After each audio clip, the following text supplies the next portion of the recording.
Good afternoon, my name is Kirsty and I'm the artist that paints all of the part-to-piece poppy fingerprint paintings. I thought I'd just show you a little bit around my art room so you can see some of my paintings and get an idea of the chaos that I actually work in, even though it's actually quite tidy for me.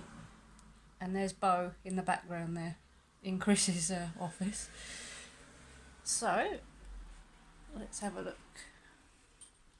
As you can see, not a particularly big studio, but I have crap everywhere. Let's have a look. So we've got quite a range of different stuff on the wall. Everything I paint, I tend to put on the wall for a certain amount of time, because then I can look at it, and if I notice anything that needs amending, I'll amend it before I sell it. There's the one with got the one there with the angels. That's quite an abstract picture. So I'm just getting used to this camera. It's the first time I've used it. There we go. It's two soldiers with two angels. I've also got quite a few other bits on the wall there. And over this way we've got that one, which is my RAF themed one, which I really like. It's a bit unusual with the prints. It comes out the back of the plane.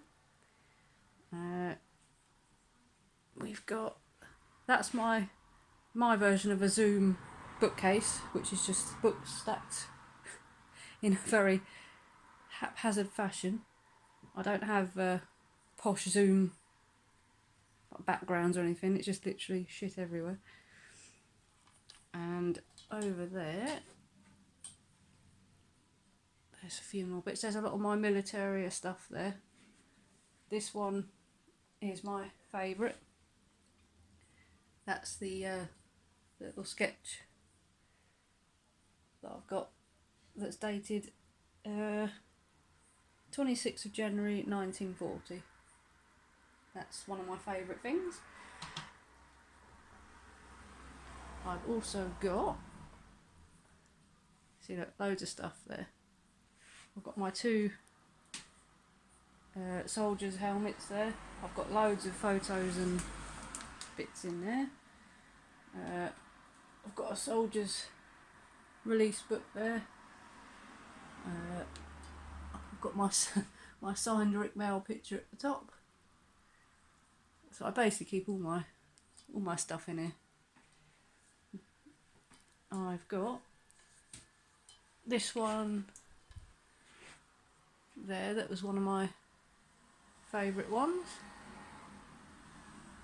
I've got that jet there, that's based on one of the graves at the cemetery that I visit and put roses on. So I've drawn a picture for him. Got that one. This is obviously the 4-panel one that I've taken down for a second. That one is the living soldier and the soldier in spirit. And I've got down there one for the paras down there. I've got all these old ones as well. I've got to use this frigging camera. I've got loads all round on the floor. But what I'll do is I'll do a little video on each one when I can. And on the floor, where I normally keep, there's normally something on the floor, is the one that I've been doing video updates on. So, photo updates. So I'll do a little video of it once it's finished. It's got quite a bit of glitter on that one. And I've also got this, which is my old ammunition box that's got loads of different things in there that I've collected. But yeah, that's how I love collecting old things and giving them a home. And I've also got my collection I've got some dog tags there. I've got this one. Hang on. Is a Spitfire that was melted from an old bullet case or bullet or something. But they found it in, the metal detector found it by a trench. So I've got that. I always wear that. So that's basically the environment I work in. I've got down here, I've got one of these flags that's dated 1940. Really, really fragile, that one. And I've got a couple of bags there as well. This one's in the name of Private J. Porter. But yeah, I say I like to give things a home and look after them, rescue them from the likes of eBay and charity shops. My favourite, which I'm not sure where it is at the moment, I have to dig it out, is an old Bible that I got off of eBay. And inside it was a poem written on very, very old paper. And it had a child's name written in the front cover in pencil. And I managed to trace the lady that wrote it. And she's now an old lady, but that was her father's Bible, and she was moving house and she accidentally sent it to a charity shop in a bag and thought she'd never see it again. And I managed to write a letter to her. She replied and said she was absolutely amazed that I'd found it and found her. And she actually asked me to keep it, even though I offered to return it, because she wants me to look after it. The poem is currently actually up in a local cafe with some of my paintings. But when I get it back, I'll do a little picture or video so you can see it. It's quite an amazing bit of history. Why does it keep going dark? Oh, it's because of the window. Sorry, this is the first time I've used a friggin' selfie stick. Hang on, there we go. That's better. So yeah, that's a little bit about me. Like I say, I don't work in an orthodox, or I work in a very unorthodox way. That one on the floor there is with the sunset. Oh, I can't get it. There we go. It's dedicated to a chap called Private William Marland from World War One, and he's from the South Wales Borderers 4th Battalion. And I've actually found his some information about him. Hang on, let's see if I can get it on here, which I've put in the back of the painting. So, there we go. So I found like loads of documents and things all about him. So that sits in the back of his painting. But yeah, just so that I can keep his memory alive, really. But that's again, that's one of my favourite ones. And then I've got them everywhere. I didn't even realise how many I have. That's my Zoom bookcase. There we go. That's how people do these things, with a bookcase in the background. Oh, and this one, if I can get it, that's one that I did in memory of an RAF operation, and I've got all the names in the waves of the different soldiers that died in that operation. And that's actually made with a bit of old cardboard that came with a delivery. It's actually quite sturdy, but I recycled it. And it's made with pastel, acrylic, gold pen, all sorts of different things, but so there's lots of different names on there. That's again one of my, I think every single one is one of my favourites, to be honest.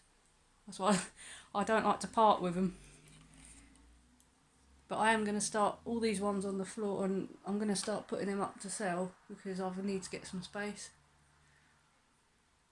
So there's loads of them, look, all round there, all round.